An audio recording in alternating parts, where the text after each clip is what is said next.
جاری ساری ہے۔ پہلی غزل آتش کی، پہلی غزل کا شعر ہم نے پڑھنا ہے آج 5واں۔ مقام تک بھی ہم اپنے پہنچ ہی جائیں گے،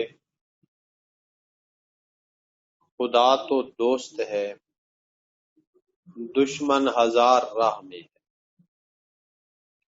مقام سے مراد منزل مقصود،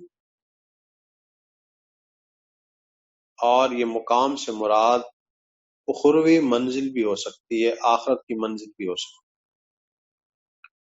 ہم سے مراد انسان ہے، ابن آدم ہے۔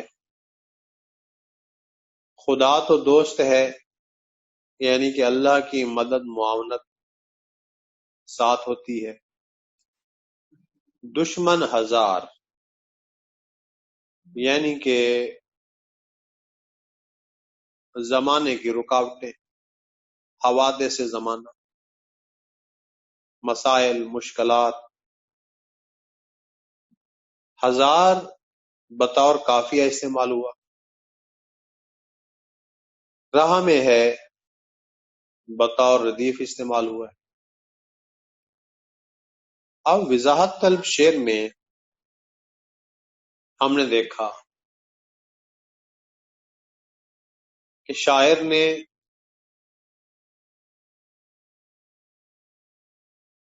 اپنے عزم و ہمت کو موضوع شعر بنایا ہے کہ عزم و ہمت کی وجہ سے کامیابی ممکن، یعنی کہ جو شخص بھی منزل مقصود تک پہنچنا چاہتا ہے، کامیاب و کامران ہونا چاہتا ہے، تو اسے عزم سمیم سے، مستقل مزاجی سے کام لینا چاہیے۔ اللہ تعالی کی مدد معاونت اس کے ہمراہ ہوگی، اور وہ ضرور سرفراز ہوگا، کامیاب ہوگا۔ اب اگر انسان کے پائے استقلال میں لغزش آ جاتی ہے، اگر انسان حوادث زمانہ سے گھبرا جاتا ہے یا مایوس ہو جاتا ہے، تو وہ کبھی اپنے مقام پر، اپنی منزل پر، اپنے نصب العین میں کامیاب نہیں ہو سکتا۔ یعنی کہ نصب العین میں کامیاب ہونا، منزل مقصود تک پہنچنا۔ شاعر نے جو لفظ مقام استعمال کیا یہاں تک جانے کے لیے، کوشش، ہمت، عزم کے ساتھ ساتھ اللہ کی نصرت، اللہ کی مدد، اللہ کی دوستی بھی لازم ہے، ضروری ہے۔ اب ہم نے دیکھا کہ دنیا فانی میں وہی قومیں کامیاب و کامران رہی جنہوں نے جود مسلسل کو اپنا شعار بنایا، جن کے پائے استقلال میں کوئی لغزش نہیں آئی، جن کے قدم نہیں ڈگمگائے، جو قومیں حوادث زمانہ سے ٹکرا گئیں، کامیاب ہوئی۔ جگر مراد آبادی کا شعر ہے، ہم کو مٹا سکے یہ زمانے میں دم نہیں، ہم کو مٹا سکے یہ زمانے میں دم نہیں، ہم سے زمانہ خود ہے، زمانے سے ہم کو مٹا سکے یہ زمانے میں دم نہیں، ہم سے زمانہ خود ہے، زمانے سے ہم نہیں۔ یعنی کہ اگر حوادث زمانہ سے انسان گھبرا جائے تو پھر وہ اپنے مقام تک نہیں پہنچ سکتا، کیونکہ زمانے کی رکاوٹیں، دنیا کے مصائب و شدائد نے ہمیشہ انسان کو پسپا کرنے کی کوشش کی ہے۔ یہ رکاوٹیں راستے میں حائل ہوتی ہیں، لیکن جو شخص، جو قومیں ان رکاوٹوں کو خندہ پیشانی سے عبور کرتی ہے، حالات کا ڈٹ کر مقابلہ کرتی ہے، وہ قومیں کامیاب ضرور ہوتی ہیں، وہ انسان منزل مقصود تک ضرور پہنچتا ہے۔ جیسا کہ ایک منزل ہے کہ سورج سے بھی چھن جاتی ہے، ایک منزل ہے کہ سورج سے بھی چھن جاتی ہے، ایک رستہ ہے کہ جگنوں میں دکھا دیتا ہے، ایک منزل ہے کہ سورج سے بھی چھن جاتی ہے، ایک رستہ ہے کہ جگنوں میں دکھا دیتا ہے۔ تیسرا مصرع، جس کو طوفان سے الجھنے کی ہو عادت منہ سے، ایسی کشتی کو سمندر بھی دعا دیتا ہے۔ اب یہ مقام، یہ منزل مقصود، اس سے مراد ہم راہ حق بھی لے سکتے ہیں۔ تو یہ بات ازہر من الشمس ہے کہ وہ لوگ، وہ قومیں جنہوں نے راہ حق اختیار کیا، انہیں مصائب و شدائد کا، خطرات کا سامنا کرنا پڑا، لیکن ان کے قدم نہ ڈگمگائے، وہ اپنی منزل کی طرف رواں دواں رہے، راستے کی ہر ایک مشکل کو انہوں نے خندہ پیشانی سے برداشت کیا، آخر وہ منزل مقصود تک پہنچے۔ یعنی کہ جو بھی صراط مستقیم پر، راہ حق پر چلنے کی ٹھان لیتا ہے، اسے اللہ تعالیٰ کی مدد، معاونت، اللہ تعالیٰ کی نصرت ضرور میسر آتی ہے، کیونکہ اللہ تعالیٰ راہ حق پر چلنے والوں کو خود ہی خوشخبری سناتا ہے کہ وہ لوگ جو حق کے راستے پر چل رہے ہیں، ہم ان کی ضرور مدد کریں گے اور وہ ضرور کامیاب ہوں گے۔ اب تاریخ میں ایسی کافی ساری مثالیں موجود ہیں کہ راہ حق پر چلنے والوں نے عزم صمیم سے کام لیا، ان کے قدم نہیں ڈگمگائے، آخر کار وہ کامیاب و کامران ہوئے، یعنی کہ کامیابی ان کا مقدر بن گئی۔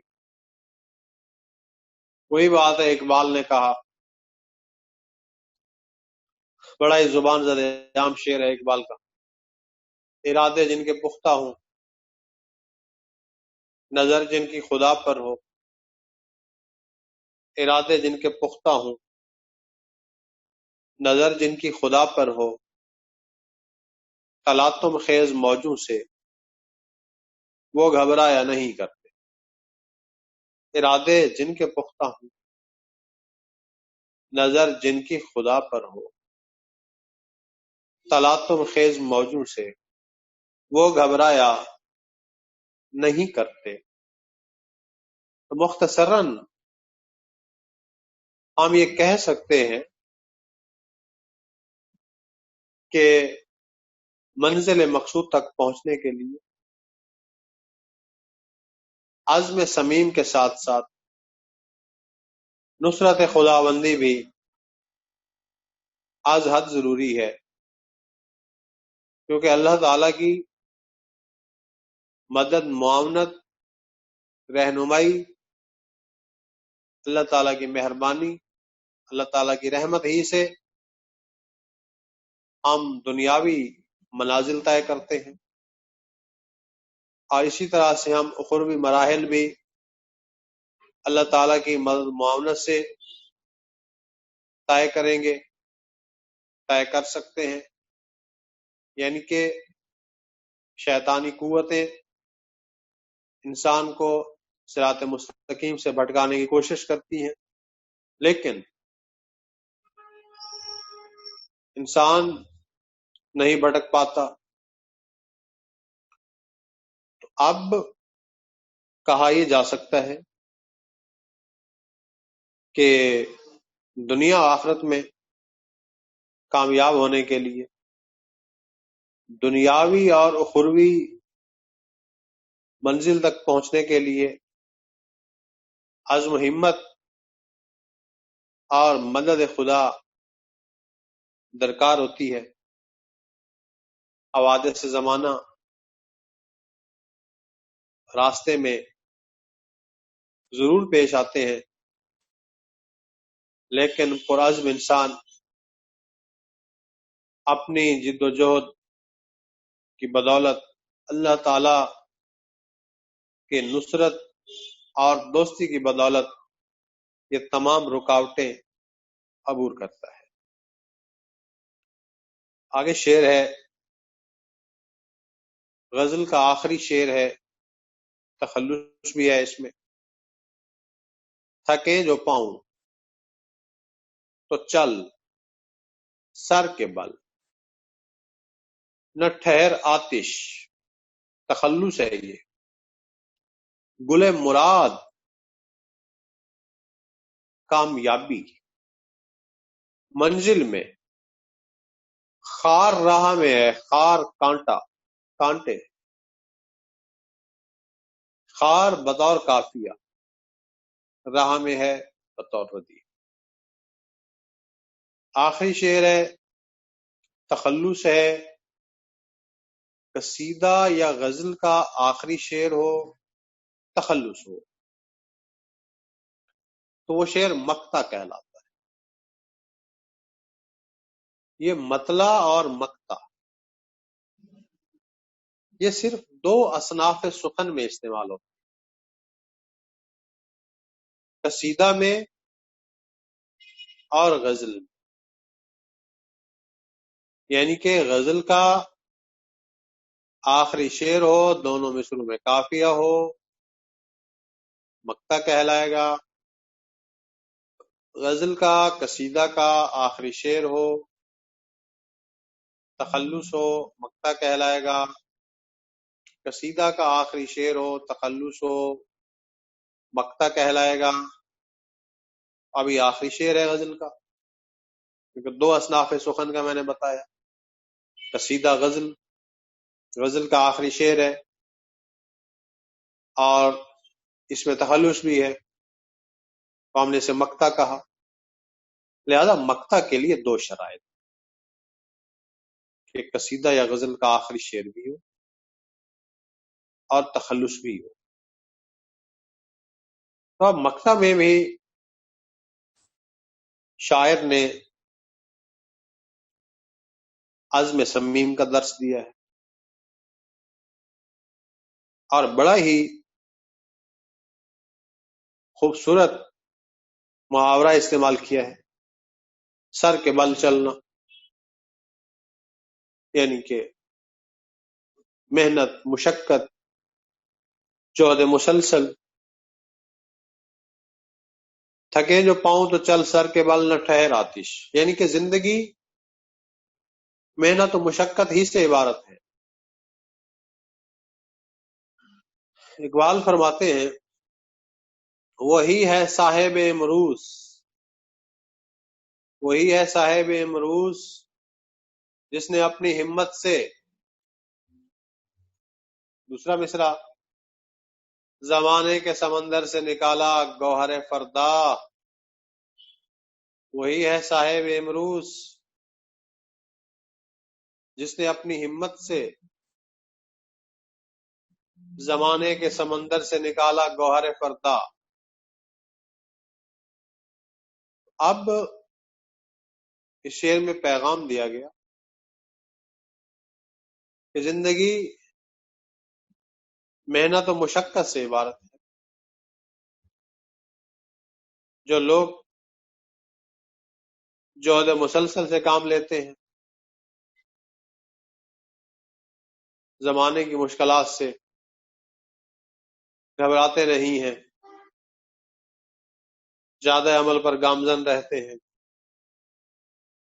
ایک وقت ایسا آتا ہے کہ کامیابی ان کے قدم چوم، باقی منزل تک پہنچنے کے لیے، مقصد حاصل کرنے کے لیے، کامیاب ہونے کے لیے انسان کو مشکلات کا سامنا کرنا پڑتا ہے، لیکن یہ مشکلات عارضی ہوتی ہے، جیسا کہ بتایا گیا، کہا گیا گل مراد منزل میں خار راہ میں ہے، کہ انسان مشکلات عبور کر کے ہی اپنی منزل حاصل کرتا ہے۔ لہذا ہر وہ انسان جو مسلسل محنت کرتا رہتا ہے، جس کے قدم نہیں ڈگمگاتے، یعنی کہ جو قائد اعظم محمد علی جناح کے سنہری قول کام کام اور کام کو اپنا شعار بنا لیتا ہے تو وہ کامیاب ضرور ہوتا ہے۔ ہاں، اس سفر کے دوران میں مشکلات آتی ہیں، مسائل آتے ہیں، رکاوٹیں آتی ہیں، لیکن یہ رکاوٹیں، یہ مسائل انسان کو عبور ہی کرنا پڑتے ہیں۔ جیسا کہ کہا جاتا ہے کہ سونا جل کر کندن بنتا ہے، یعنی کہ انسان مشکلات سے، مصائب سے گزر کر ہی نکھرتا ہے، یعنی کہ زندگی مشکلات اور نشیب و فراز کا نام ہی ہے۔ وہ لوگ پیچھے رہ جاتے ہیں، وہ لوگ شکست کھا جاتے ہیں جو محنت کو، مشقت کو اپنا شعار نہیں بنا، جو لوگ تھک جاتے ہیں، یعنی کہ مایوس ہو جاتے ہیں، زمانے کی قوتوں کو خاطر میں لا کر گھبرا جاتے ہیں، تو وہ کبھی منزل مقصود تک نہیں پہنچتے۔ اقبال نے بہت خوبصورت درس دیا۔ اقبال فرماتے ہیں زندگانی کی حقیقت، زندگانی کی حقیقت کوہ کن کے دل سے پوچھ،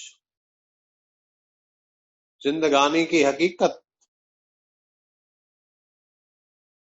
کوہ کن کے دل سے پوچھ،